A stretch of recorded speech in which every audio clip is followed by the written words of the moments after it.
China's air pollution is unlike anything most Americans know. On bad days, it looks less like smog and more like fog, completely masking buildings from just a few hundred feet away. In the night, you would only see the light, not the building, said Huang Wei, a campaigner for Greenpeace in Beijing.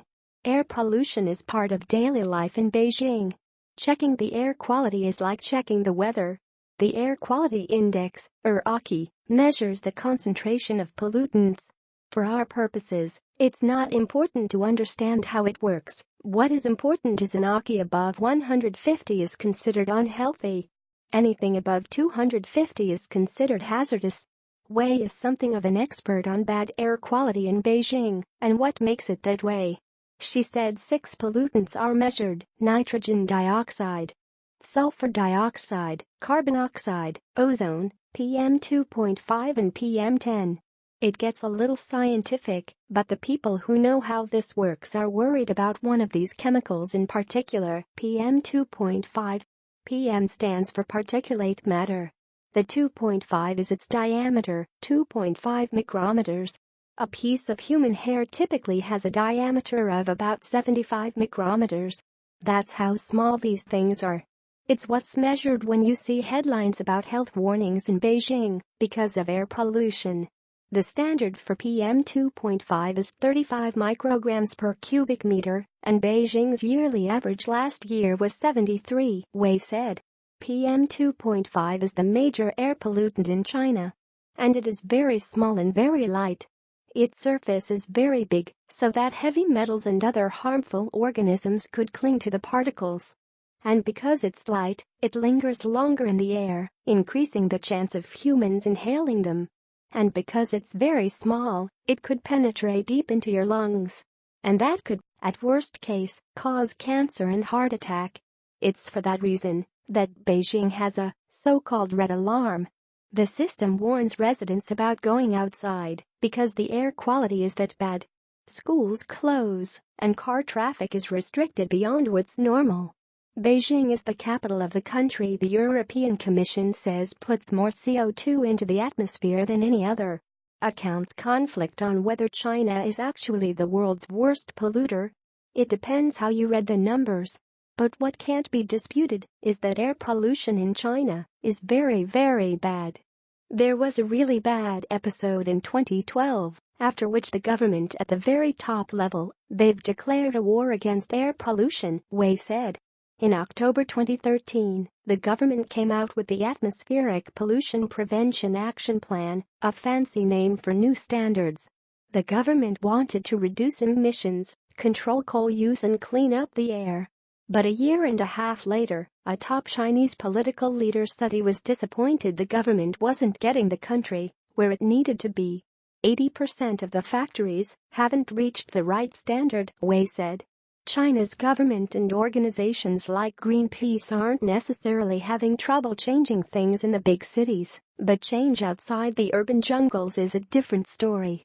The law requires cities that haven't reached the air quality standard to draw up a roadmap and deadline towards reaching the standard. But now only 6 cities have done that, Wei said. 6 out of more than 200, according to Wei. I believe there is no practical difficulty in drawing up a plan, Wei said. The only problem is willingness. Besides health concerns and the global spotlight on climate change, if China is looking for another reason to up the ante on fighting air pollution, U.S. President Donald Trump might have just given it one. Immediately after Trump's withdrawal from the Paris Agreement, China and the European Union has announced, collectively, that they would stay to support the Paris, Wei said. As arguably the world's biggest polluter, China is well poised to make itself a leader of climate change reform. Air pollution and carbon emission are 2 syndromes of the same illness, that China's economy is heavily reliant on heavy industry, and China's energy structure is heavily relying on coal, Wei said. In fact, China is the world's single biggest coal consumer. China burns almost half of the world's consumed coal annually, according to the U.S. Department of Energy. But reducing coal consumption isn't straightforward for China. There are concerns the country's eco-friendly pursuits could slow one of the world's leading economies, and despite the country trying to harness renewable energy, some of the huge wind and solar farms it builds sit unused. That's mostly because China's energy grids aren't built to carry energy from rural farms. As China tries to wean itself off of coal, it looks to other methods to fuel necessities like transportation. There's evidence of that in the cities, but in reality, the motivations for climate-friendly transport are mixed. Along a street outside a popular Beijing park you can see a budding form of eco-transportation, electric bikes.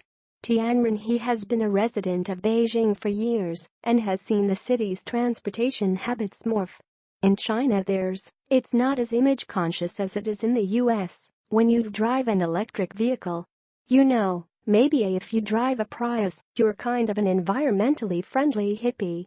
Here, people drive electric vehicles out of necessity, he said, citing the city's crowded streets.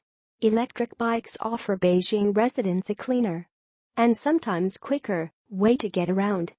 And it doesn't hurt that electric bikes don't spew pollution. Even as China's government works the numbers and the policy on paper, people in the street are doing their part, even if it's mostly out of convenience. Electric bikes and bike share services, both popular in Beijing, are part of an equation that adds to wind and solar farms, cleaner factories and plans for China's smaller cities. It all seems to be a game plan for a potential new phase of global leadership.